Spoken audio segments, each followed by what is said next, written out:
ছেলেটার আজকে জন্ম হয়ে গেল বাবা, নাম হলো বাল্মীকি রোহিতাস। ছেলেটা যেই না জন্ম হয়ে গেল, জন্মাবার পর থেকে বাবা ছেলেটা হলো জাতিস্বর। ও মাইরা, কারা কারা জাতিস্বর আছো একবার উলুধ্বনি দাও তো দেখি একবার সবাই।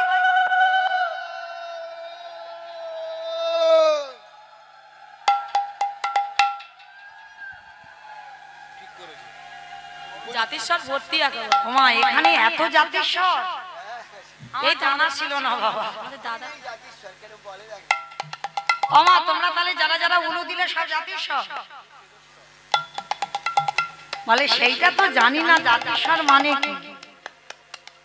জাতিস্বর মানে সব আগের জন্মের কথা সব মনে আছে, মানে কে তোমার স্বামী ছিল, কটা ছেলে পুলে ছিল, তোমার বাড়ি কোথায় ছিল, সব মনে থাকবে, তাদেরকে বলি জাতিস্বর। কি মাইরা মনে টনে আছে সব? এইবার নেই, কেন নেই? আমি তো বললাম যারা জাতিস্বর তারা উলু দাও, তাহলে দিলে কেন? মানে ভক্ত হয়ে গেছে বাবা, ডুবে গেছে, বুঝেনি যে আমি কি বললাম। তো মাইরা আজকে ছেলেটা জাতিস্বর হয়েছে, মার স্তনদুগ্ধ পর্যন্ত পান করে না, সারা দিন শুধু মার কোলে বসে 12 দিন হয়ে যাচ্ছে, ছেলে কেঁদে যাচ্ছে। আর মায়েরা আপনারা আমরা যারা যারা মা হয়েছি তারা তো ভালো করে বুঝবো, সন্তান জন্ম দিয়ে সন্তান যদি স্তনদুগ্ধ না পান করে তার যে কত জ্বালা, তার যে কত যন্ত্রণা, এই পৃথিবীতে যে মা হয়েছে বাবা সে জানে। সন্তান জন্ম দিলে স্তনদুগ্ধ পান করাতে হবে, না হলে অসহ্য যন্ত্রণা। যে যন্ত্রণাটা বাবা পেয়েছিল আমার দেবকী মা, ভালো করে শোনো, দেবকী মা কংসের কারাগারে পাইনি। রাধে, ভালো করে শোনেন, কংসের কারাগারে চতুর্ভুজ নারায়ণ আবির্ভূত হলো, জন্ম নয়। মাতৃ জঠর থেকে যেমন আপনারা জন্ম নেন, আমরা জন্ম নিই, ভগবান তো জন্ম নয়, আবির্ভূত হয়। কংসের কারাগারে আবির্ভূত হলো, আর যখনই আবির্ভূত হলো এইবার বাবা বসুদেব মাথায় করে নিয়ে কৃষ্ণকে নন্দালয়ে চলে গেল। কিন্তু কারাগারে যে কি ঘটলো এইটা তো আমরা জানি না। ওইদিকে তো নন্দ উৎসব হলো জন্মাষ্টমীর পরের দিন, কিন্তু কারাগারে কি হলো এটা কি জানো? জানো না তো? তাহলে শুনে নাও। কারাগারে দেবকী মাই আমার অসহ্য স্তনের যন্ত্রণায় ছটফট করে, মানে অসহ্য জ্বালা যন্ত্রণা, আর ওই যন্ত্রণা সহ্য করতে না পেরে কি করেছিল জানো? কারাগারের এক কোণে বসে দেবকী মা নিজের স্তন মর্দন করে দুগ্ধগুলো মাটিতে ফেলছে। যখনই মাটিতে ফেলছে ছোট ছোট পিঁপড়ে এসে দুধগুলো খাচ্ছে, আর যখনই দুধগুলো খাচ্ছে না দেবকী মা রেগে গিয়ে অভিমান বশত অভিশাপ দিয়েছিল, পিঁপড়ে তোরা আজকে আমার গোপালের আমার সন্তানের সেবার বস্তু তোরা পিঁপড়ে পান করলি, অভিশাপ দিলাম যতক্ষণ মন্দিরে ভোগ বসবে ততক্ষণ তোরা সেবার অধিকার পাবি না। আর যেদিন ওই ভোগের মালসাটা মন্দির থেকে স্থানান্তরিত হবে তখন ভোগের মালসাতে পিঁপড়ে লাগবে। মিলিয়ে নেবেন মা, ঠাকুর ঘরে ওইখানে বসিয়ে রাখবে, মালসা নিবেদন করে, পিঁপড়ে লাগবে না। কিন্তু ওইখান থেকে মালসা আপনার কাছে রেখে দেন, পিঁপড়ে ভর্তি হবে। কেন? এটা দেবকী মার অভিশাপ। কিন্তু ভগবান বলল, মা আমি তোমার পাপের জন্য তোমার দুধ খাইনি। মায়েরা আপনারা জানেন তো দেবকীর পাপের জন্য দুধ খাইনি। সেই যে রাম অবতারে, রামের মাতা ছিল কৌশল্যা জননী। রাম যেদিন 14 বছরের জন্য বনবাসে যাবে, ভরত জননী কইকেয়ী মা দুধের বাটিতে দুধ এনেছিল রামকে খাওয়াবে বলে, কৌশল্যা এসে দুধের বাটিটা ফেলে দিল। আর যখনই ফেলে দিল তখনই বাবা কইকেয়ী ফেলে দিতেই কৌশল্যা কেঁদে বলেছিল, রাম কথা দে বাবা, এর পরের জন্মে খবরদার আমার গর্ভে আসবি না, তবে আসবি তুই, তবে তোর বিমাতা কইকেয়ীর গর্ভে, তবে আসবি রাম, কথা দে। কোনদিন মাতৃদুগ্ধ তুই পান করবি না, বলে এই প্রতিজ্ঞা করে রাখবা, কোনদিন মাতৃদুগ্ধ পান করবি না। আস্তে কোনদিন যেন মায়ের দুগ্ধ না পান হয়। আজকের ভগবান কৃষ্ণ বলছে ও মা, তাহলে মনে পড়ে গেছে তুমি তো সেই কইকেয়ী মা দেবকী হয়েছ, ওই জন্য আমি তোমার স্তন দুগ্ধ পান করলাম না, কিন্তু কথা দিলাম আমার সেবার বস্তু যখন মাটিতে দিলে আগত কলিযুগে সোনা নয়, রূপ নয়, তামা নয়, স্টিল নয়, অ্যালুমিনিয়াম নয়, শাল পাতা নয়, মা গো আমি কথা দিলাম এই যে আমার সেবার বস্তু তুমি যখন মাটিতে দিলে ওই আগত কলিযুগে গৌর হয়ে যেদিন যাব ওই মাটির পাত্রে আমি প্রসাদ পাবো। বলে এই প্রতিজ্ঞা করে রাখলাম, সেদিন মাটির পাত্রে প্রসাদ পাবো। শুধু মাটির পাত্রে নয়, ওই মাটির পাত্রে করে যদি কোনো ভক্ত ওই চিরে প্রসাদ ভিজায়ে রাধে, এ তো সেই সুদামার চোখের জলে ভিজা ছিল। কত বলবো, আধা ঘন্টা বাকি রাস হবে না? আমার মেয়ে মৌমিতা মৌসুমী রাস গাইতে আসবে, ভালো রাস গায়, শ্রবণ করবে, ছোট্ট মেয়ে তো ভালো গায়।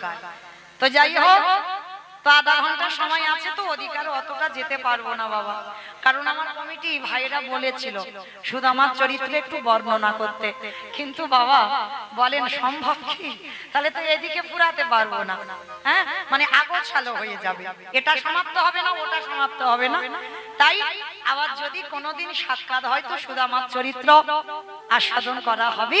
শুধু এইটুকু বললাম, সেই যেদিন সুদামা দ্বারকায় গিয়েছিল কৃষ্ণকে ওই খুদের নাড়ু আর চিড়ের পুটলিতে করে বেঁধে, আর যখন পুটলিটা খুটলো দেখলো যে নাড়ুর জন্য দুই বন্ধুর ঝগড়া, আজ বসুন্ধরা মা মাধুকুরি করে সেই নাড়ু করে দিয়েছে, খুদের নাড়ু আর চিড়ে দিয়েছে। ও বাবা, সুদামা আমার চিবাতে দাঁতে ব্যথা লাগবে বলে তুই আবার চিড়ে ভিজিয়ে এনেছিস? ওরে কানাই রে, আমি বাড়ি থেকে চিড়া ভিজাইয়ে আনি না। ওরে কানাই রে, আসবার কালে আমি মনে মনে ভাবলাম তোরে বদনে সবাই কত রাজভোগ তুলে দেয়, মিষ্টি মিষ্টান্ন প্রখান্ন সেবা দেয়, কিন্তু কানাই এই ভিখারির ভিক্ষে করা ছিড়ে তোর বদনে কেমন করে তুলে দেব? আরে এই কথা ভাবতে ভাবতে যখন রাস্তা দিয়ে আসছিলাম পুটলিটা ছিল আমার বক্ষের পড়ে, আরে যখন আমার মনে এলো তুই রাজার ছেলে, তখন কি হলো জানিস? আমার চোখের জলে ছিড়ে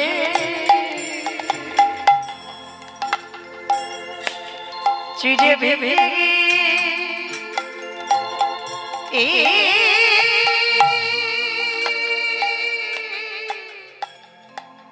ভিজে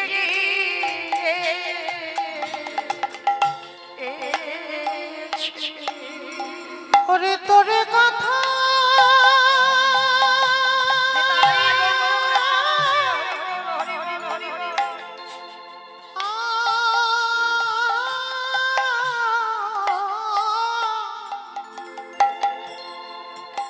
কানাই তোরে কথা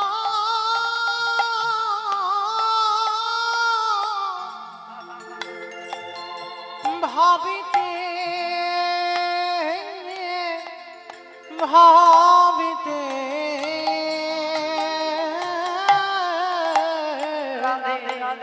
আমার চোখের জলে চিরে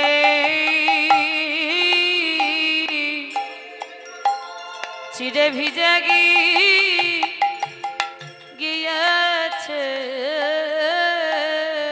ওরে সুদামারে আমারে মন্ত্রে তন্ত্রে সবাই ডাকে বটে ওরে সুদামারে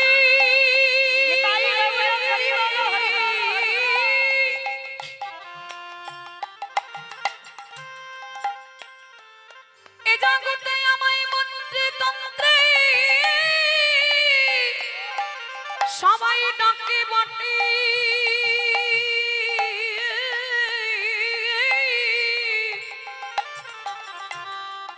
কিন্তু তোর মতো এমন করে প্রেমে দিয়ে প্রীতি দিয়ে নয়নের জলে ভেসে এমন করে কেউ না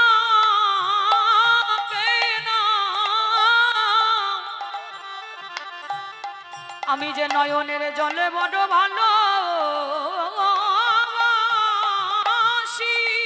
ওরে সুদামা তুই তো জানিস না তুই তো জানিস না এই জগতে মন্ত্র দিয়ে ডাকলে আমি অত ভালোবাসি না রাজভোগে দিয়ে আমায় ভালো ভালো খেতে দিয়ে ডাকলে আমি পছন্দ করি না যদি আগে জানো ভক্ত ওই নয়নের জলে দিয়ে কাদা প্রাণে কৃষ্ণ বলে হাম কৃষ্ণ তোমারে হলো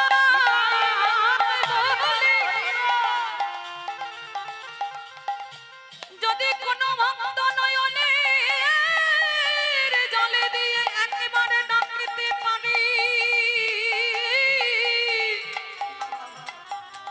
আমি যে এক জন্ম নয় দুই জন্ম নয় আমি যে জন্মে জন্মে তার চরণের দাস হয়ে যাই। কেন জানিস সুদামা আমি যে ভক্ত বাৎসল্য ভগবান আমি যে ভক্তাধীন ভগবান ওই নয়নের জলে বড় ভালোবাসি তাই যদি কোনো ভক্ত তোরে মতো করে কলি যুগে ডাকারে মতো ডাকতে পারে আমি তারে দরজা আমি বন্দি হইব নিতাই গৌর হরি বল। ওই প্রেমে দিয়ে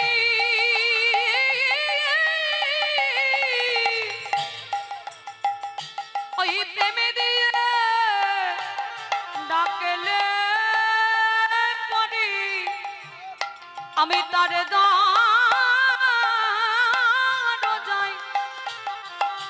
ওগো বন্দি হই গো আজকে সেই কলিযুগের ভগবান মাটির মাল সাথে করে চিড়ে প্রসাদ দিতেই হবে তারপরে আমার প্রভু সেবা করে সন্তুষ্ট পায় তাহলে সেদিন মা দেবকী মা বুঝেছিল সন্তান জন্ম নিয়ে স্তনদুগ্ধ না পান করলে কত কষ্ট আর আজকের রুহিদাসের মা সেই জ্বালা পেল আজকে যেই না রুহিদাসের মা ছেলে কাঁদছে থামে না গ্রামের লোকজনেরা এসে বলল দিদি রামানন্দ স্বামীর কাছে চল আর যেই না রামানন্দ শুনেছে 12 দিনের ছেলেটা খিলখিল করে হেসে উঠেছে হ্যাঁ গো রামানন্দ শুনে কেন হাসলো বলে চলো যাই এইবার রামানন্দের কাছে নিয়ে গেছে আর রামানন্দ তো মৃত্যু হয়নি বাবা শিষ্যের মৃত্যুর পর হয়েছে রুহিদাস রামানন্দ স্বামী এখনো জীবিত আছে আর রামানন্দ স্বামী যেই না ছেলেটাকে কোলে নিল আর কোলে নিতেই ছেলেটাকে নিয়ে পিঠে হাতটা বুলিয়েছে আর পিঠে হাতটা বোলানোর সঙ্গে সঙ্গে চমকে একে সত্যি করে বলে তুই কে আমাইরা চমকে উঠলো কেন সেই যে আগের জন্মে লাঠিটা মেরেছিল চিহ্নটা পড়ে আছে শিষ্যকে নিয়ে বলছে ওরে আমি বুঝেছি তুই আমার সেই শিষ্য আজ আমার জন্য 12 দিন কিছু খেলি না আয় বাবা এক মুখে অভিশাপ দিয়েছিলাম তুই মুচিকুলে যাবি আর এক মুখে আশীর্বাদ দিলাম জগতে যত কৃষ্ণ প্রেম ভক্তি সব তোর মধ্যে উদয় হোক এক মুখে অভিশাপ দিয়েছিল আশীর্বাদ দিল এইবারে ছোট্ট ছেলে 12 দিনের ছেলে বলল দয়াল গুরুদেব নদীর ঘাটে নৌকা না থাকলে এ ঘাটে থেকে ও ঘাটে যাওয়া যায় না এই জগতে যারা যারা গুরু চরণ না ধরে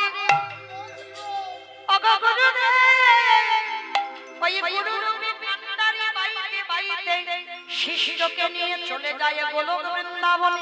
আরে গোলক বৃন্দাবনে যদি গুরুদেব নিয়ে যেতে পারে, সেইখানে বসে গুরু চরণ তলে বসে ওই না যুগল চরণ দর্শন হইল। ওই গুরু চরণ সারে ঘাড়িলে ও গো যুগল চরণ দর্শন হইল। আস্তে এইবার ছেলেটার আশীর্বাদ দিল। আশীর্বাদ দিতে বাবা মা নিয়ে চলে এলো। ছেলেটা দিনে দিনে বড় হলো। রোহিতাসের বাবা মা প্রাণ ত্যাগ হলো। এ জন্মেও চলে গেল। রোহিতাস বড় হলো। ছেলে একটা ব্যবসা শুরু করেছে। ও মায়েরা, আমরা তো লাভের জন্য ব্যবসা করি। কোথায় গেলে কোন ব্যবসাটা করলে একটু বেশি লাভ পাওয়া যায়? রোহিতাসের এই ব্যবসা নয়, ব্যবসা করে কিন্তু লাভের জন্য নয়। প্রত্যেকদিন রোহিতাস 2 জোড়া করে জুতো বানায়। 1 জোড়া ফ্রিতে মানে বিনামূল্যে বৈষ্ণব সেবায় দিয়ে দেয়, আর 1 জোড়া জুতো বিক্রি করে রোহিতাসের সংসার চলে। একটা রাস্তায় ভক্ত যেতে যেতে প্রশ্ন করেছিল, আচ্ছা রোহিতাস, ধরো তোমার 1 জোড়া জুতো বিক্রি হলো না, লাভ লোকসান তো থাকে, রোজ যে তোমার বিক্রি হবে তা তো নয়। ধরো 1 জোড়া তুমি ফ্রিতে দিলে, আর 1 জোড়া যদি বিক্রি না হয়, সেদিন কি তুমি উপবাসে কাটাও? বলে না গো না, উপবাসে কাটাবো কেন? তাহলে কি করো? বলে শোনো, আমারে ঘরে জলধরে মূর্তি বসানো আছে, তার চরণে বসে যেদিন বাহ্যিক জগতের আহারে কিছু জোটে না, ওই চরণ তলে বসে মনে তুলসী ভক্তি চন্দন নয়ন বাড়ি মিশ্রিত করে আমারে গোবিন্দ চরণ তলে দিয়ে সকাল থেকে সারা রাত আমি কি পান করি জানো? হরি নামামৃত রস পান করি গো। আমার যে ক্ষুধা তৃষ্ণা সবে মিটে যায় গো। আমি হরি নামামৃত রস পান করি গো। দেখবেন বাবা, যারা ভক্তি জগতে ডুবেছেন, খিদে যদি পাই, যেমন আমার এই বাবারা বসে আছেন সব জায়গায়, ওনাদের জন্য বললাম কি গাইবো আমি খুঁজে পাই না, সব জায়গায় পৌঁছে যায়। তাহলে এই যে আমি তো চেনা মানুষ, কিসের দরকার ছিল আসবার? আমার জন্য আসা নয়, এই হরির নামামৃত রস একটু পান করতে। আর এই রসটা যে একবার পান করতে পেরেছে, এই রসে যে একবার ডুবেছে, তার আর সংসার জীবন ভালো লাগে না। মানে সর্বদা কোথায় একটু কীর্তন হচ্ছে, ভাগবত হচ্ছে, পাগলের মতো ছুটে ছুটে যায়। হ্যাঁ, এটাই তাদের মনে হয়। তা সেই রোহিতাস অনেক ভজন জগতে অনেক বড় ভক্ত হয়েছে, সারাদিন হাতে করে কাম, মুখে বলে না। আর এদিকে ভগবান মনে মনে ভাবছে, ও বেটা তো মুচির ছেলে, ওকে তো জাতে তুলতে হবে। কিন্তু কি করে জাতে তুলবো? সমাজ তো মেনে নেবে না, সমাজ তো বলবে ও মুচি, ছোট যা। কিন্তু ওরা তো সবাই জানে না, মুচি হয়ে সুচি হয় যদি কৃষ্ণ ভজে, যদি কৃষ্ণ সুচি হয়ে মুচি হয় যদি কৃষ্ণ, যদি কৃষ্ণ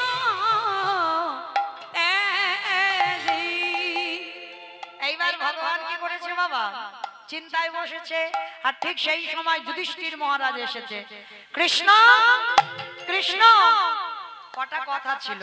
কি কথা? বলে দেখো, কুরুক্ষেত্রের মাঠে পিতামহ ভীষ্মকে সরসজ্জায় দিলাম, অষ্টগুরু দ্রোণাচার্যকে বধ করলাম, আমার ভাইদের মারলাম, ভগ্নিপতিকে মারলাম, আত্মীয় পরিজনকে মারলাম, এতে তো পাপ হয়েছে। তা ভগবান বলে হ্যাঁ, তা একটু হয়নি, তা তো হয়েছে। কৃষ্ণ, সব পাপ থেকে মুক্তি পাবো কি করে? ভগবান মনে মনে চিন্তা করছে, এই তো সুযোগ, এই সুযোগে আমি বেটা মুচির ছেলেটাকে একটু জাতে তুলবো। কিন্তু কি করে জাতে তুলবো? বলে শোনো, একটা কাজ করতে হবে, তোমাদের যজ্ঞ করতে হবে। যজ্ঞ? আমি তো রাজস্বাই যজ্ঞ করেছিলাম। বলে শোনো, করেছো, কিন্তু প্রকৃত বৈষ্ণব সেবা হয়নি। আর যেদিন তোমরা প্রকৃত বৈষ্ণব সেবা দেবে, ওই সেবার গ্রাসে গ্রাসে স্বর্গে জয় ঘন্টা বাজবে, আর ঘন্টা বাজলেই মনে করবে পাপ থেকে মুক্ত। তাহলে কি হবে? চিন্তায় পড়ে গেল। আর চিন্তায় পড়ে গিয়ে বাবা ভগবান বলছে, শোনো, যে কেউ গেলে হবে না, আমার বিচারে একজন বৈষ্ণব আছে। কে? কাশী ধামে যার নিবাস, যার নাম হলো আমার ভক্ত রোহিদাস। যেই না বলেছে পঞ্চ পাণ্ডব লাভ দিয়ে চলে। বলে, কৃষ্ণ তুমি বলো কি? একটা মুচি অসম্ভব, ওই মুচিকে আমি নিমন্ত্রণ করতে পারবো না। বলে, করবে কে করবে না সেটা তোমাদের ব্যক্তিগত ব্যাপার, তবে হ্যাঁ, নিমন্ত্রণে যদি যেতে হয় তৃতীয় পাণ্ডব অর্জুনকে যেতে হবে। কেন বাবা? ওই বেটার বড্ড অহংকার, কারণ ওর রথে সারথি তো কৃষ্ণ, কিন্তু ও তো জানে না যত রথ বসে আছে এই প্রতিটা রথের সারথি হলো আমার পরমাত্মা রূপী কৃষ্ণ। আমার কোন রথ? রক্ত মাংসে দেহ ভরা ঘর, এই যে রথ, এই রথের বাম দিকে হাত দিয়ে দেখেন ধপ ধপ, কি গো, ওটা তো কৃষ্ণ। তাহলে এই রথের সারথি কৃষ্ণ, ওইটা আছে বলে এই রথের এত দাম। আর ওইটা যেদিন চলে যাবে, বলো হরি হরি বলো হরি হরি। তাহলে রথের সারথিটা চালাচ্ছে তো। আজকের ভগবান যেই না বলেছে অর্জুন যাবে, অর্জুন বলছে, কৃষ্ণ ও বেটা যাতে ধারে কাছে আসতে না পারে তার কায়দা একটা করে আসে। বেদনা হারে জয় শ্রী মুরারে, নম নম প্রভু নম নম। বেদনা হারি জয় শ্রী মুরারে, নাম নম প্রভু নাম নম। সন্ধ্যা সকালে ডাকি যে তোমারে, সন্ধ্যা সকালে ডাকি তোমারে, গৌরীরি মাঝারে, বেদনা হারে জয় শ্রী মুরারে, নাম নম প্রভু নাম নাম।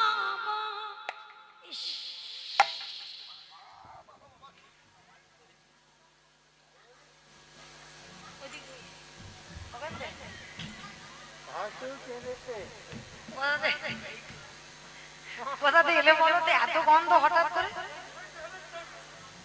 কোন দিক থেকে? এদিক থেকে? এ বলে এদিক থেকে, এ বলে ওদিক। কোন দিক থেকে বাবা? এদিক থেকে? কোন দিক থেকে গন্ধ আসছে? মামা তোমরা একটু পাচ্ছ একটা গন্ধ? কেউ পাচ্ছ না? হরি বল।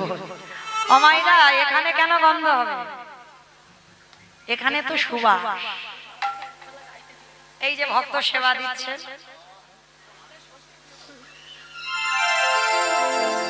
হ্যাঁ সেবা